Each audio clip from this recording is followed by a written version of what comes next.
We're sitting here at the NRB convention, and today I just met two Christian representatives, one from Lebanon and one from Iran. And they both told me. When you say representatives, are they Christian? Two Christian.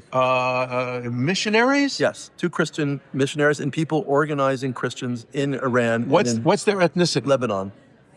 One is Maronite Christian, and one is Persian Christian. Oh, okay, so ethnically Persian. Ethnically Persian, ethnically Lebanese. Ethnically. And they told me that every morning their entire lives, since they were 2 years old, they get up and say two things in school every day on a line. They say death to America and death to Israel. So I ask you this question. If you had to say that every day of your life for 20, 30, 40 years, how would that affect your attitudes towards Jews and Jewish safety? So I believe for sure that this is a very big problem. If there's so much anti-Semitism from certain regions of the world, Jews are indeed in danger. I believe like they have all types of DEI training, we should be doing more training, having sensitivity to the Jewish community as well and anti-Semitism. I don't think that's included in DEI. The workshops that I've been to did not include any reference to Jews as a minority or an endangered minority in the United States. Perhaps that's what we need to do instead of DEI. Well, but critical race theory itself is anti-Semitic, right? It polarizes people by ethnicity or identity, and Jews are considered part of the oppressor, not oppressed class. Well, intersectionality sees the Jews as white supremacists as well. So they've eliminated us from an oppressed minority, therefore we're no longer protected by intersectionality or DI. Yeah. In fact, we're the victims of it. Yeah, exactly.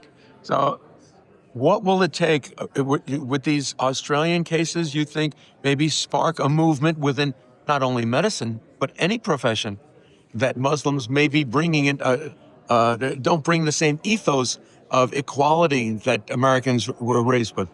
Very much so. It's called unconscious bias. There's a new thing called unconscious anti-Semitism, and I think it's ingrained in culture and society, in specific cultures and society.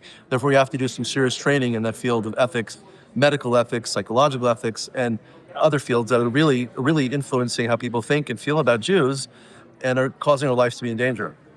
What's the likelihood that the Anti-Defamation League would champion something like this? I really doubt it, but let's wait and see if the ADL will get behind this one to talk about unconscious bias and unconscious anti-Semitism against the Jewish community.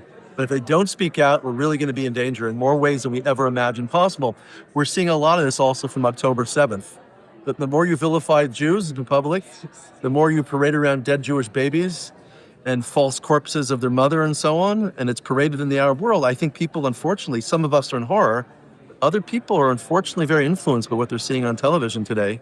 And this is just made worse by the media as they inflame tensions without seeing the real basis of what's going on. What's really happening in the Middle East, in the Arab world, for some specific, is Islamic anti-Semitism and Islamic fascism. And unless we get to the roots of Islamic fascism and Islamic anti-Semitism, which are really working hand in hand, we're not going to be able to deal with the situation that we're facing right now. Yeah.